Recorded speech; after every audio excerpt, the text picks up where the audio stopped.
بسم اللہ الرحمن الرحیم۔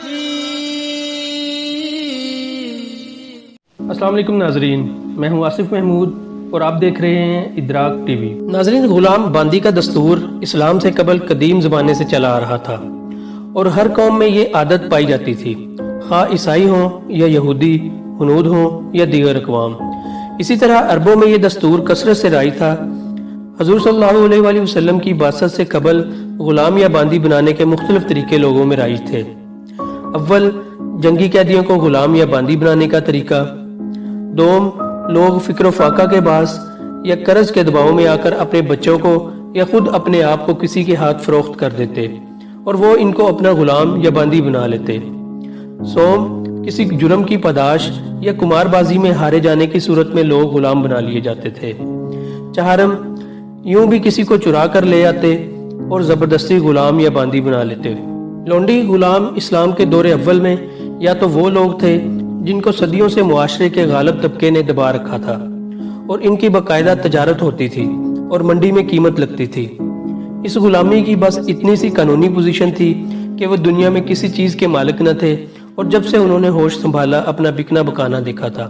ناظرین، حضرت صلی اللہ علیہ وآلہ وسلم نے غلامی کی ان تمام صورتوں کو سخت ناجائز اور موجب عذاب الہی قرار دیا اور صرف ایک صورت کو باقی رکھا، یعنی وہ کفار جو جنگ میں گرفتار کیے جائیں۔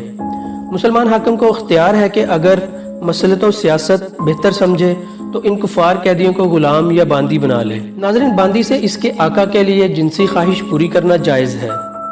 قرآن کریم کی آیات اور احادیث سے بھی صراحت کے ساتھ اس کا جواز ثابت ہے، مگر باندیوں اور لونڈیوں سے کیا مراد ہے اسے سمجھ لینا چاہیے۔ باندیوں سے مراد وہ آزاد عورتیں نہیں ہیں جن کو عیاش طبقہ نے بطور داشتہ رکھا ہو، اور آزاد عورتیں جن کی خرید و فروخت ہوتی ہے وہ بھی اس سے مراد نہیں ہیں، اور جس طبقے کو زور آور اور جابر طبقہ نے محض طاقت اور قوت کے بل بوتے پر غلامی کی زنجیروں میں جکڑ رکھا ہو وہ بھی مراد نہیں ہے۔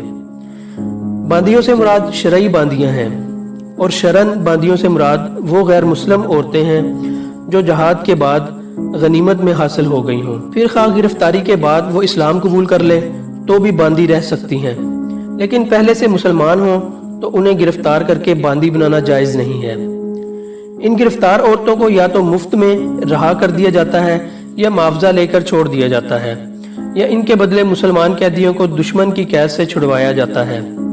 لیکن اگر انہیں احسان کے طور پر آزاد کر دینا ملکی مصلحت کے خلاف ہو اور وہ فدیہ بھی ادا نہ کر سکیں اور تبادلہ اسیران کی بھی صورت نہ ہو تو پھر اسلامی علاقہ میں لانے کے بعد خلیفہ وقت انہیں غازیوں میں تقسیم کر دیتا ہے۔ اس تقسیم کی حکمت بھی معاشرے کی بہبود اور خود ان باندیوں کا تحفظ اور انہیں معاشرے کا ایک معزز رکن بنانا ہوتا ہے۔